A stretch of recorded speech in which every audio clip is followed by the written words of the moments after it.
बिस्मिल्लाहिर्रहमानिर्रहीम, अस्सलाम वालेकुम नाज़रीन। आप यूट्यूब चैनल देख रहे हैं। मैं इमरान खान हूँ। चीज़ें आपके सामने रख देता हूँ जो आज की सारी डेवलपमेंट्स हैं। उसमें एक तो ये है कि इमरान खान साहब ने, जो साबिक़ वज़ीर-ए-आज़म पाकिस्तान है, उन्होंने चिश्तिया में एक जलसा किया है और जलसे वो स्टेडियम्स के अंदर कर रहे हैं। बहुत बड़े बड़े जलसे कर रहे हैं, खुले खुले इलाकों में जलसे कर रहे हैं। मरीम नवाज़ साहिबा भी कल जलसा करेंगी, लेकिन उनका जलसा जो है वो उनके उम्मीदवार के एक डेरे के लॉन के अंदर है। यानी एक डेरा है, उसका लॉन है, उसके अंदर मरीम नवाज़ साहिबा का जलसा है। तो ये फ़र्क है, जब आप अवामी सियासत करते हैं तो फिर इस तरह आप अवाम के अंदर खुल कर जाते हैं, सारी अवाम निकल कर आपके साथ चलती है। लेकिन जब आप सियासत करते हैं शब खून मारने की, रजीम चेंज ऑपरेशन की, साजिश करके हुकूमत में आने की, अक़लियत होने के बावजूद हुकूमत छीनने की, तो फिर आपके साथ यही होता है।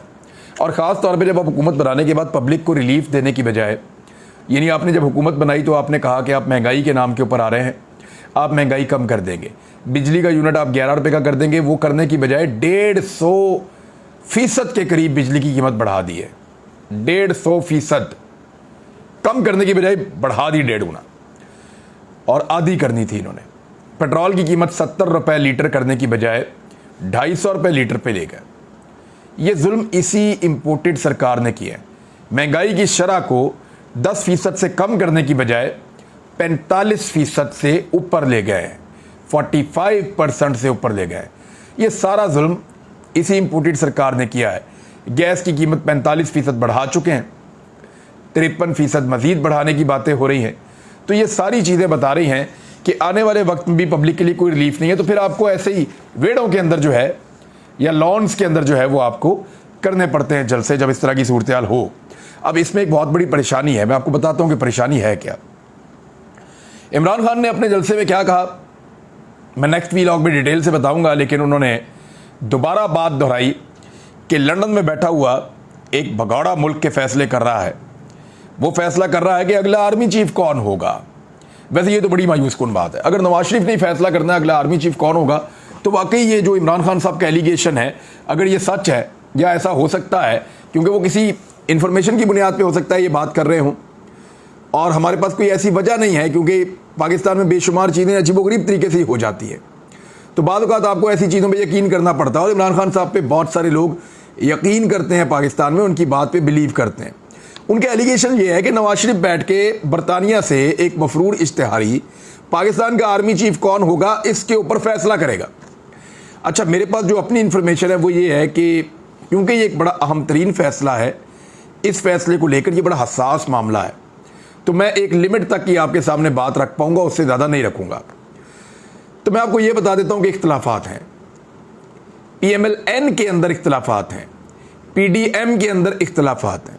ये मैं आपको बता देता हूं, क्योंकि यहां पे मैं किसी की तौहीन नहीं कर रहा, किसी को टारगेट नहीं कर रहा, लेकिन मैं आपको सिर्फ ये बता रहा हूं कि अहम तरीन तैनातियों को लेकर PDM के अंदर और PMLN के अपने अंदर इख्तलाफात मौजूद हैं। और यहां पे मरीम नवाज साहिबा के बड़े शदीद तहफ़्फ़ुज़ात हैं, और वो जो तहफ़्फ़ुज़ात हैं वो नवाज शरीफ साहब के भी उससे मिलते जुलते हैं। तो मरीम नवाज साहिबा को अब फौरी तौर पर लंदन जाना होगा। शहबाज शरीफ भी लंदन जाने का प्लान कर रहे हैं।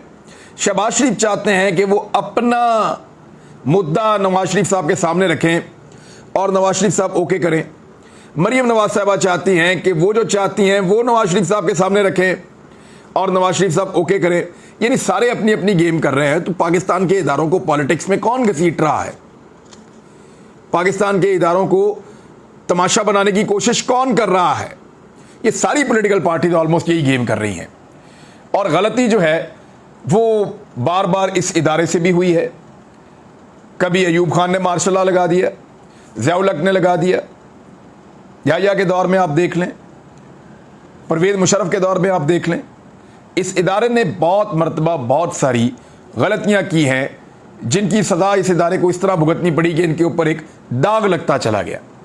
और आज जब भी कभी कोई ये कहता है कि इदारे का पॉलिटिक्स के अंदर रोल है, तो लोग आंखें बंद करके यकीन कर लेते हैं।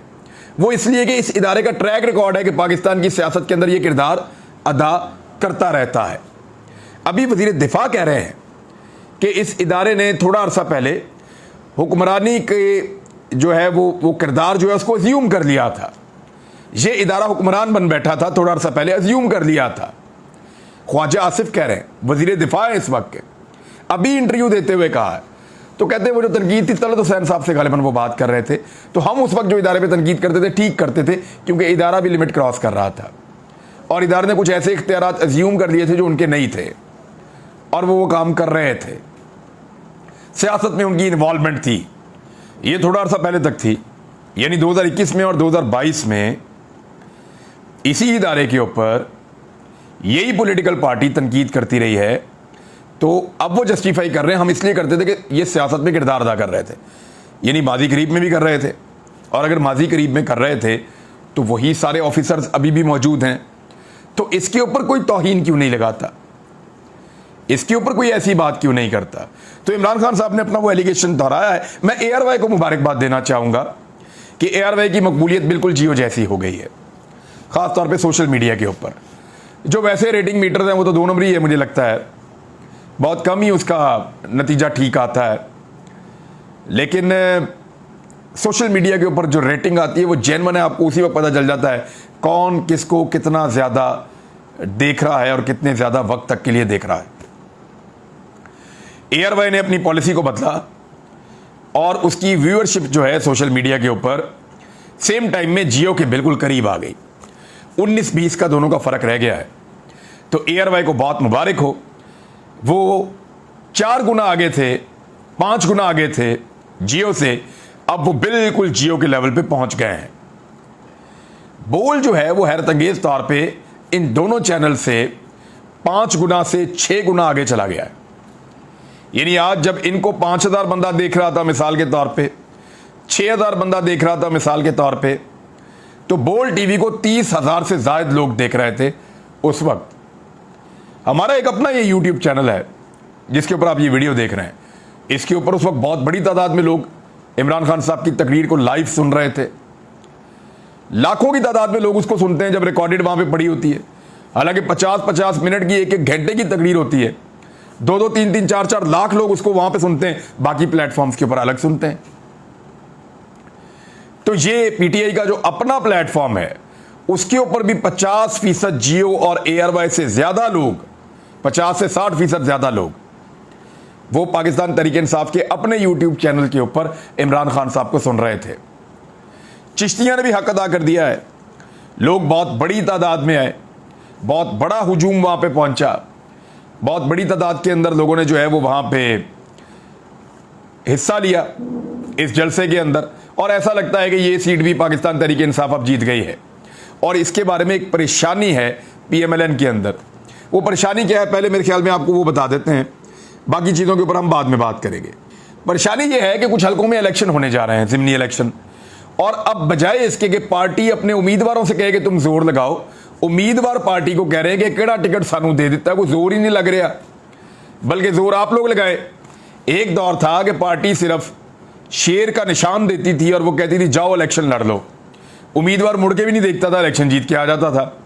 अब सूरत हाल ये है कि उम्मीदवार कह रहा है कि इधर आके जोर लगाओ, कोशिश करो, मैं इलेक्शन नहीं जीत पा रहा। अब कौमी असम्बली के हल्का NA 157 में ज़िमनी इंतखाब 11 सितंबर को है। ये जो अब 11 सितंबर आ रही है, आज 7 है, और 11 सितंबर को 4 दिन के बाद मुल्तान के अंदर NA 157 पे इलेक्शन है ज़िमनी। NA 108 फैसलाबाद और NA 118 ननकाना साहब, इसके ऊपर जो इलेक्शन है वो है 25 सितंबर पे। ये पंजाब की बात मैं आपको कर रहा हूँ जहाँ से नून लीग के लोग इलेक्शन लड़ रहे हैं। PP 241 बहावल नगर के हलकों में 11 सितंबर को ज़िमनी इंतखाब है, जबकि PP 209 खानेवाल में 2 अक्टूबर को ज़िमनी इंतखाब है। अच्छा, 6 कौमी और सूबाई असम्बलियों के ऊपर यहाँ पे इलेक्शन हो रहे हैं। मजमूई तौर पे कौमी और सूबाई असम्बलियों की 6 नशिस्तों के ऊपर पंजाब में इलेक्शन हो रहे हैं। मुकाबला एक्चुअली नून लीग कर रही है। सूरत हाल इतनी बुरी है कि उनके उम्मीदवार इस बात पे नाराज हैं कि उनकी पार्टी की क़यादत उनके इलाकों में आकर बड़े जलसे और रैलियां करने में मुकम्मल तौर पे नाकाम रही है। पंजाब असम्बली के जो ज़िमनी इंतखाबात हुए हैं उनमें 16 नशिस्तों के ऊपर बदतरीन शिकस्त हुई है PDM को, या आप कहें नून लीग को, तो वो ज़्यादा सादा हो जाएगा और बेहतर हो जाएगा।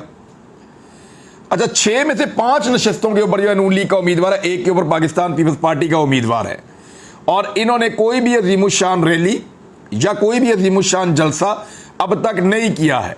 ये इंतखाबात नून लीग हार जाएगी। 3 इंतखाबात 11 तारीख को हो रहे हैं, 2 MNA के इंतखाबात 25 सितंबर को हो रहे हैं, जब 9 हलकों पे इमरान खान साहब ने इलेक्शन लड़ना है, और 1 इंतखाब 2 अक्टूबर को हो रहा है।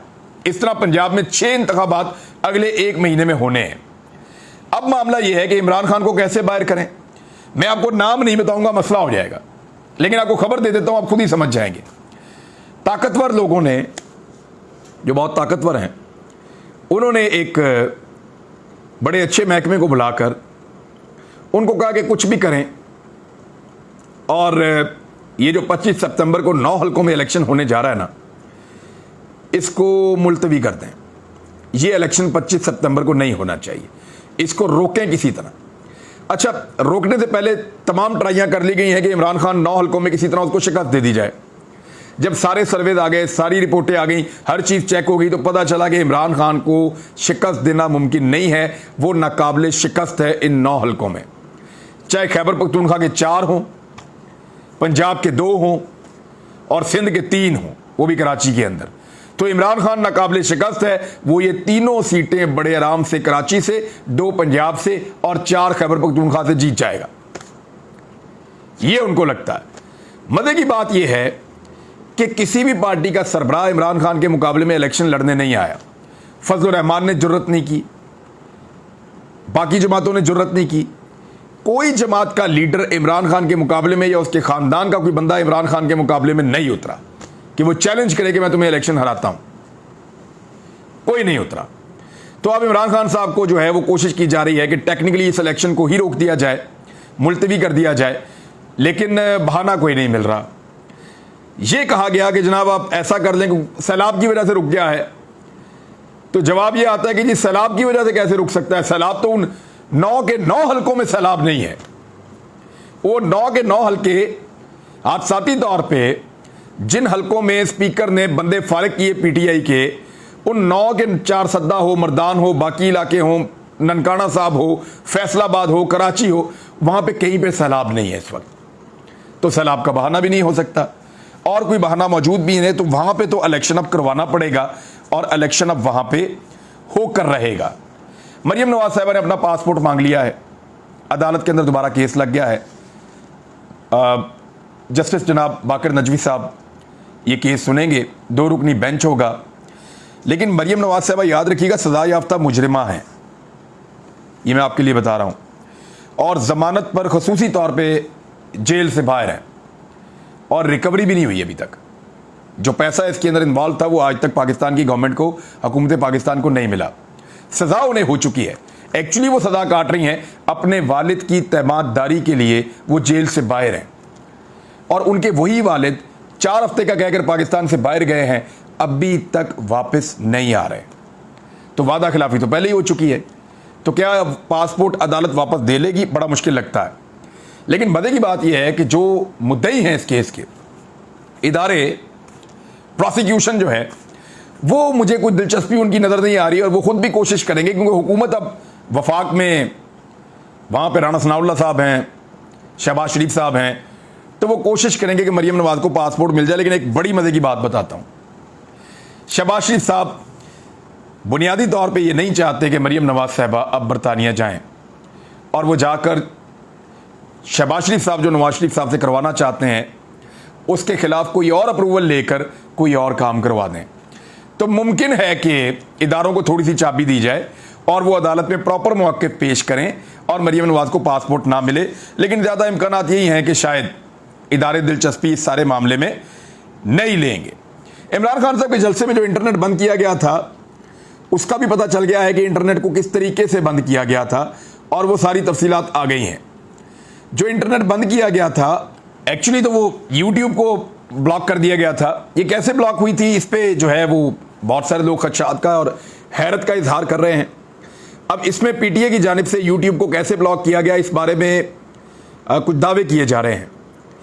ये फैसला PTI की जानिब से खुद कर लिया गया, क्योंकि जो उसामा खिलजी साहब हैं वो ये दावा कर रहे हैं कि मेरी ISP से बात हुई है और उन्होंने बताया कि उन्हें इस बारे में कोई हिदायत नहीं दी गई। ISPs का मतलब है इंटरनेट सर्विस प्रोवाइडर्स, ISPs। उन्होंने कहा जी हमें कोई किसी किस्म की जो है वो हिदायत नहीं दी गई थी, ये PTA ने अपने तौर पे इसको बंद किया है। अब किसके कहने पे किया है, आप लोग खुद समझदार हैं, आप जान सकते हैं कि पाकिस्तान में इतना ताकतवर कौन है जिसके कहने के ऊपर इंटरनेट बंद हो जाए, या जिसके कहने के ऊपर शार्क जो है वो केबल को खाना शुरू कर दे, या जिसके कहने के ऊपर YouTube को ब्लॉक कर दिया जाए। गवर्नमेंट के मेरे ख्याल में बहुत सारे मामला होते हैं, लेकिन आप लोग बहुत समझदार हैं कि ये मामला कैसे हो सकता है और कौन कर सकता है।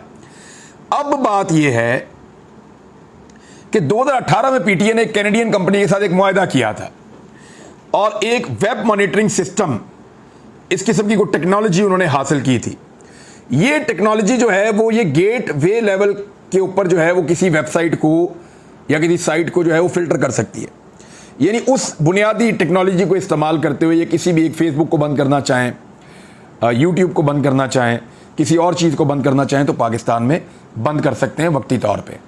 तो उस टेक्नोलॉजी को इस्तेमाल किया गया है और ये इंटरनेट सर्विस प्रोवाइडर्स का इसमें कोई कसूर नहीं है, ये उन्होंने किया है। इमरान खान साहब ने खातून जज का मामला हो उस पर, तोशाखाना के जो हकायक है उन पे, नैब के कवानीन के अंदर अब कुछ लोगों को रियायतें मिली हैं उस मामले के ऊपर, और दीगर कुछ चीज़ें हैं उन पे मैं अगले वीलॉग में आपको बताऊंगा कि चिश्तियाँ के जलसे में भी इमरान खान साहब ने क्या कहा। अब तक के लिए इतना ही, अपना ख्याल रखिएगा, अपने चैनल का भी। अल्लाह हाफ़िज़।